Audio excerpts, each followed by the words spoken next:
Food waste గానీ, cow dung గానీ, వ్యవసాయ వ్యర్థాల నుంచి గానీ, ఫుడ్ వేస్ట్ చాలా వాటి నుంచి ఆల్రెడీ చేస్తున్నారు.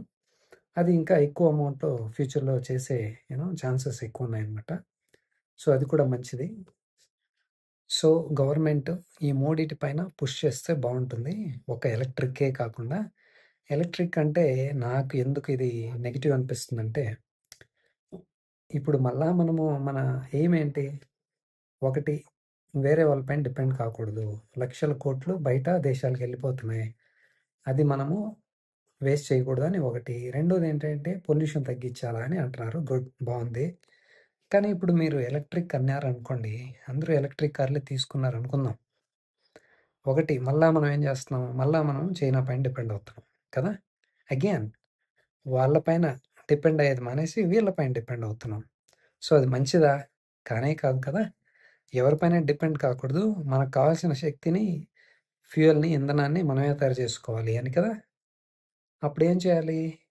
హైడ్రోజనో, ఎథనాలో, సీబీజీనో ఇలాంటి వాటిపైన మనము వర్క్ చేయాలన్నమాట కదా!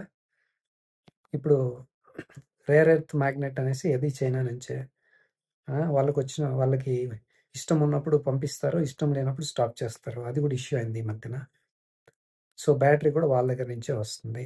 మళ్ళా మనకి వాళ్ళకి పడకపోతే, బ్యాటరీ ఇవ్వకపోతే మళ్ళీ ఏంటి పరిస్థితి? కదా!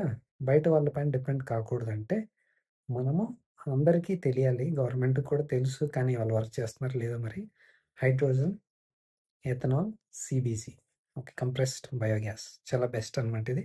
మీకు గుర్తుంటే చిన్నప్పుడు కూడా నేను కూడా చూసేవాడిని. పల్లెటూరులో ఆవు పేడతో గ్యాస్ తయారు చేసేవాళ్ళనమాట. దాంతో ఇంట్లో వంట వండుకోవడానికి వాడేవాళ్ళనమాట. అలాంటిదే ఇది కూడా ఇప్పుడు సీబీజీ అనేది. అదే గ్యాస్‌ని ఎల్‌పీజీ సీఎన్‌జీ ప్లేస్‌లో కార్‌లో దీన్ని వాడతారనమాట. సో, బెస్ట్ కదా! మనమే తయారు చేసుకోవచ్చు. సో, అందరికీ మంచిదే. వ్యవసాయం చేసే వాళ్ళకి, ఆవులున్న వాళ్ళకి, పేడ ఉన్న వాళ్ళకి, యూనో ఆహ్, వ్యవసాయ వ్యర్థాల నుంచి కూడా తయారు చేస్తారు ఇదంతా. సో, హ్మ్, రైతులకు కూడా మంచి ఇన్‌కమ్ వస్తది కదా! సో, అన్ని విధాలుగాను మంచిదే ఇది. ఇంకొకటి ఈ ఎలక్ట్రిక్ ఏంటంటే, బ్యాటరీ లైఫ్ ఎన్ని రోజులు ఉంటుందో తెలీదు కదా! ప్లస్ ఇప్పుడు ఎలక్ట్రిసిటీ వచ్చేది కూడా కోల్ నుంచే. బొగ్గుని బర్న్ చేసే ఎలక్ట్రిసిటీ వస్తుంది. అది కూడా మంచిది కాదు.